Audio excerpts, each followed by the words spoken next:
Clique Noite, aqui em Águas de Lindóia, a 35ª conferência do Rotary Clube Distrito 4420. Eu estou com o Marcelo Rai, que a gente estava conversando aqui antes de gravar, sobre a importância de a gente falar sobre a poliomielite, né? O Marcelo é membro da Comissão Internacional Polio Plus. Marcelo, obrigado pelo carinho da entrevista.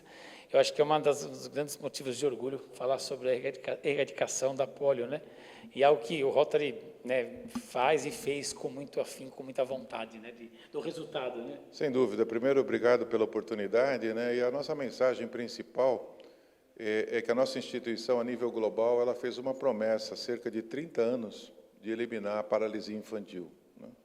Quando a gente fala em eliminar uma doença, é uma coisa gigantesca, né? Porque é uma doença viral, é uma doença que se transmite com muita facilidade e que o principal acometimento são crianças, né? Então, a gente observa, a gente teve um grande avanço a nível global, né? 99,5% da doença está controlada, e hoje a nossa estratégia é, primeiro, eliminar a polio dos países onde ela existe, particularmente Paquistão e Afeganistão, e evitar que esse vírus circule novamente, né? Evitar que ele possa voltar a outros países onde a gente já controlou, né? Então, o nosso desafio é grande, a gente está num momento muito satisfatório, né? Mas a gente não pode, de certa forma, deixar de ser perseverante, né? Deixar de estar atento a essa doença, né? Como é que está no Brasil o cenário da polio? No Brasil, a gente já eliminou há muitos anos, né? O Brasil já foi considerado pela Organização Pan-Americana de Saúde livre da polio há 30 anos, né? Mas o que a gente tem que entender e enxergar é que, em paralelo à questão da polio, a gente está discutindo vacinação, né? A UNICEF fala, né, que para as crianças nossas estarem protegidas, a gente precisa de água potável, leite e vacina, né? E a gente percebe que ainda no Brasil, logicamente a polio estando já erradicada, né, a gente ainda tem muita preocupação com as desigualdades, né, e principalmente com os bolsões de miséria, né, os bolsões de vulnerabilidade, onde ainda muitas vezes não existe água potável, não existe saneamento e a desnutrição ainda é presente. Então, o nosso foco é que no Brasil, como você comentou e perguntou, né, o nosso principal objetivo é que as taxas vacinais no Brasil cheguem à meta minimamente de 95%. Né? Porque, logicamente, se as taxas vacinais estiverem adequadas, a polio também está protegida. Sim. Esse é o nosso grande foco, são coberturas vacinais. A gente pode citar aqui, erradicada, há 30 e tantos anos não tem, mas sempre corremos o risco de retornar ou efetivamente não? Não, sempre existe. Por exemplo, nós tivemos um caso há 4 anos atrás, no Peru, na região amazônica do Peru, né? É uma região que é limítrofe com o Brasil, é uma região onde uma criança de origem indígena, não vacinada, ela sofreu da doença. E nós estudamos muito isso para tentar entender como o vírus chegou na região amazônica e a gente está percebendo que ele migrou, né, para o interior. Tivemos um caso em Nova York, por exemplo, uma comunidade judaica, de um adulto jovem que, por questões religiosas, não queria se vacinar. Então, o vírus, né, ele está efetivamente circulante, né, porque qualquer movimento migratório, qualquer movimento populacional pode, logicamente, se você recebe imigrantes, por exemplo, do Afeganistão, né, evidentemente, sendo um país endêmico, pode acontecer do vírus voltar, né?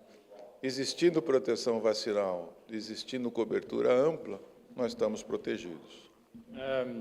Evidentemente que esses casos, como o Marcelo disse, eles foram migratórios. Ou seja, alguém que foi até a região e fez... E a pessoa na região, como que ela contamina? É por falta de saneamento básico? É contato pessoal? Como que é isso? Então, particularmente... Não, é importante, né? Particularmente o vírus da polio, ele é um vírus que é propagado da forma oral fecal, né? Então, se você ingerir água, por exemplo, contaminada, alimentos contaminados com o vírus, e se você excretar esse vírus para o meio ambiente, Se esse vírus ficar, por exemplo, numa água parada ou numa cidade onde o saneamento é precário, né, nós temos várias... por exemplo, quando a gente fala em desigualdade social, não é o Nordeste, né? Se você for na periferia de São Paulo, na periferia de grandes cidades, você pega bairros onde as crianças brincam perto do esgoto, por exemplo, né? Então, a transmissão, né, ela se dá nesse ciclo, né? Não é pessoa a pessoa, mas é pelo ciclo das águas ou dos alimentos, né? Então, tem que efetivamente vacinar e melhorar as condições de saneamento, né? E melhorar as condições também de defesa e imunidade, né? Por isso que os programas sociais e as políticas públicas são importantes, né? O que você está achando da conferência aqui, o Distrito 4420, com o nosso querido Pirola, governador? Eu acho que a conferência é um momento ímpar, né? Porque você consegue reunir os 80 clubes, né? Mais de 2.000 rotarianos, e a gente usa da conferência, logicamente, no bom sentido, né? Para poder, primeiro, aprender com a experiência dos clubes, né? Porque a gente está aprendendo o tempo todo, né? E segundo, recarregar a energia para o próximo ano rotário, né? Então, é um processo contínuo, né? Porque, logicamente, o nosso recurso principal é o voluntariado, né? E o voluntário, ele é um líder que, diferentemente das empresas, né? Ele não tem um organograma, a gente tem que contar efetivamente com o propósito, com o compromisso, né? Mas a gente tem resultados excepcionais, né? E eu deixo a mensagem também para todos que efetivamente queiram efetivamente servir. Inclusive no Praia Santos, onde estamos associados. Lógico, em São Paulo, no ABC, enfim, em toda a região, no Brasil todo.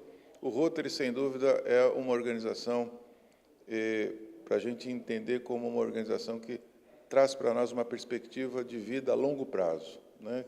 Quem efetivamente tiver disponibilidade de usar dos seus talentos, do seu tempo, do seu conhecimento, para impactar a vida das pessoas como um voluntário, o Rotary vai estar de portas abertas. Marcelo, obrigado pelo carinho. Parabéns mais uma vez, né? Obrigado pelo carinho sempre. Marcelo, obrigado.